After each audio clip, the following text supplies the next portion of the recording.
بسم الله الرحمن الرحيم. اهلا بيكم في كليفر مامي.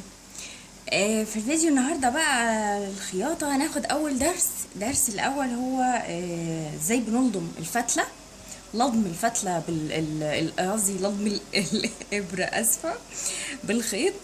وهناخد اول الغرزه العاديه، غرزه السراجه.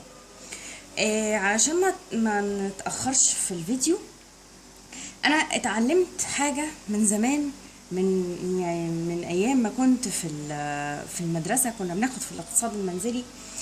فكانت الميس كانت بتعمل لنا دايما حاجه زي دي، قطعه قماش. وكانت ماما ربنا يديها الصحه هي اللي كانت بتعملها لي، وكانت تتنيها كده بالشكل ده او تعملها لي اوفر على حسب يعني.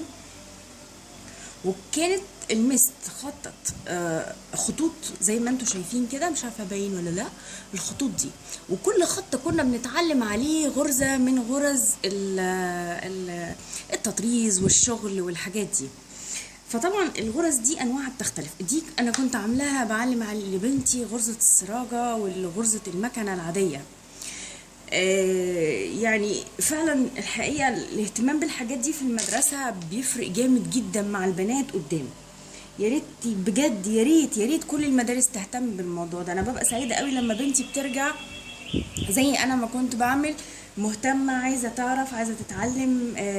في حصه الاقتصاد المنزلي ما كانتش بتفوتها الحقيقه.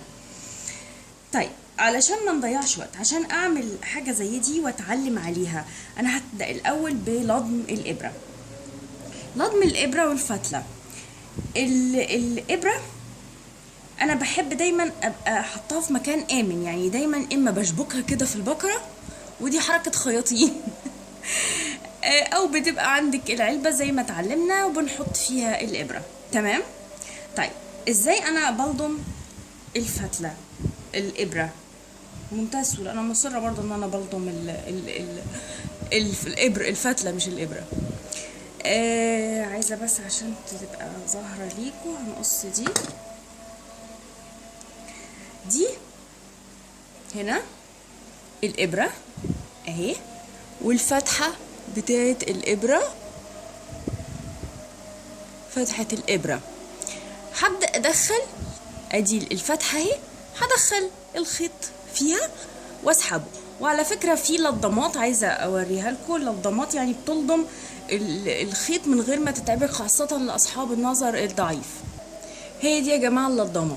فكرتها انه هي عندها هنا في فتحه واسعه، مش عارفه باينه ولا لا.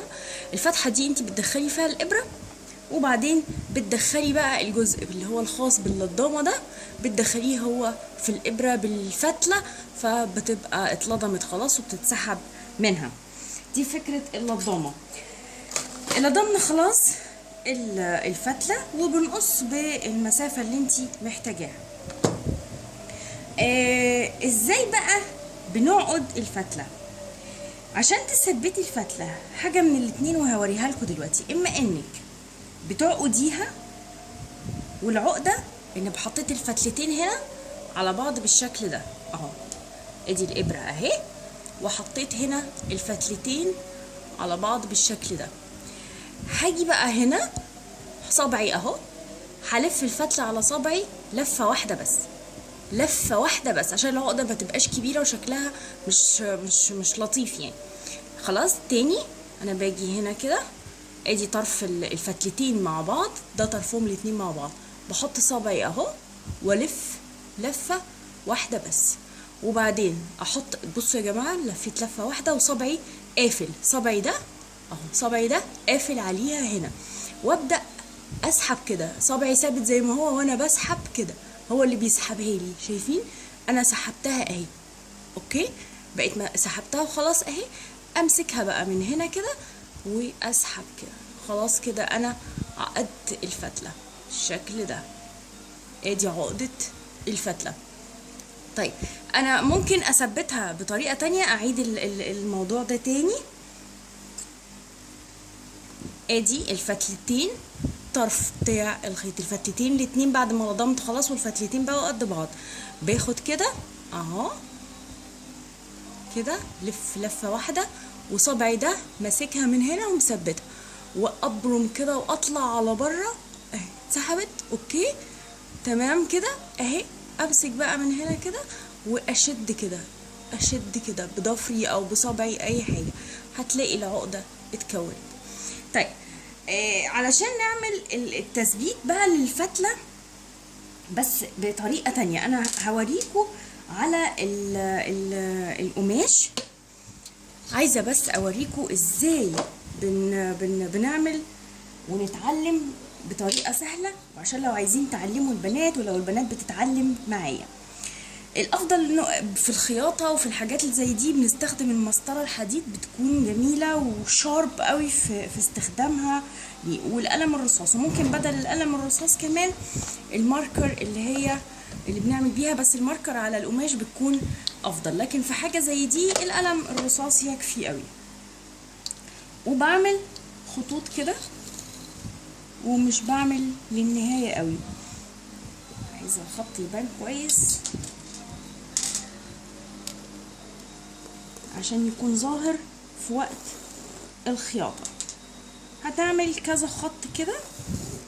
انا هكمل الخطوط دي.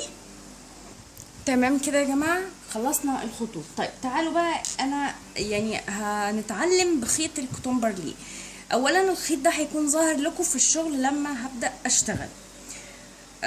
ثانيا متين شوية وهيبقى سهل ونتعلم بيه الغرز. انا هنا لضمت خلاص الابره، ومش بعمل الفتلتين على بعض، يعني الفتله دي بتكون قصيره، فتله طويله وفتله قصيره، يعني هتبقى بالشكل ده. شايفين دي نهايه طرف ودي نهايه الطرف التاني، في واحده قصيره وواحده طويله. مش بعمل لاني هستخدم فتله واحده مش فتلتين. اما اني هعقد العقده زي ما اتعلمنا كده اهو بالشكل ده، تمام، او اني هثبت الفتله. وهثبت الفتله ازاي بقى؟ احنا عندنا كده طريقتين نبدا نشتغل بيهم. اما انك هتعقدي العقده اللي وريتها لك، او هنثبت الفتله. طب تعالوا نشوف هنثبت ازاي الفتله. هنبدا على اول خط نسمي الله ونبدا نشتغل. هبدا من اول السطر من هنا والابره في ايدي، ونمسك الابره بصبعيننا دول. هنثبت الفتله. هثبت الفتله ازاي؟ بدخل كده اهو، باخد غرزه صغننه، بنزل بالابره وبرجع اطلع تاني عشان اخد غرزه صغيره، فبطلع في مكان قريب من المكان اللي انا نزلت فيه. تمام، انا نزلت تمام اهو بالابره في اول السطر، وخدت مسافه صغيره ورجعت طلعت تاني. تمام كده. وبعدين اشد الفتله اسحبها وانا واخده بالي. خدوا في بالكم الفتله هنا في الاخر بتبقى فتله واحده، الخيط يعني بيبقى فتله واحده، لحد ما اوصل انه انا بسيب طرف صغير بالشكل ده. تمام. وبعدين برجع انزل تاني من يعني نفس المكان او جنبه بشويه، واطلع من نفس المكان اللي انا دخلت منه تاني بنفس العمليه، زي ما عملت في الخطوه الاولى بالظبط، واسحب. هتلاقي الفتله بقت ثابته في مكانها اهي كده، بقت الفتله ثابته. شايفين؟ وكل ما تسحبي اكتر الفتله دي كل ما هتبقى مش ظاهره ومش باينه، وكل ما تنزلي تقريبا في نفس المكان وتطلعي من نفس المكان مش هتبقى ظاهره الفتله دي. تمام. هبدا بقى اشتغل ازاي. السراجه هو اني بطلع وبنزل، اللي هي غرزه السراجه العاديه، وهقول لكم بنستخدمها في ايه. انا بنزل هنا كده، بسيب مسافه وانزل، وممكن تتحكمي في الابعاد، يعني بتقربي او بتبعدي. ننزل كده ونطلع، ننزل ونطلع. شايفين؟ ننزل، ايدك ماسكه هنا القماش، وايدك التانية ماسكه الابره وبتتحكمي.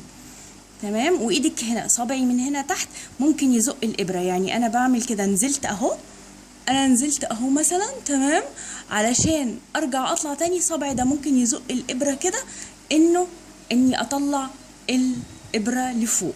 تمام.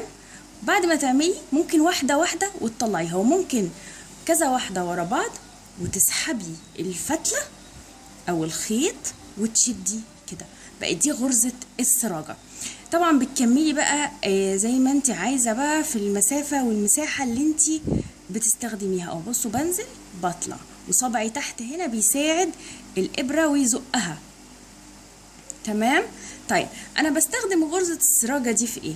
في اني اشبك لو انا بخيط اي حاجة، اشبك قطعتين قماش مع بعض، هوريكم دلوقتي ازاي.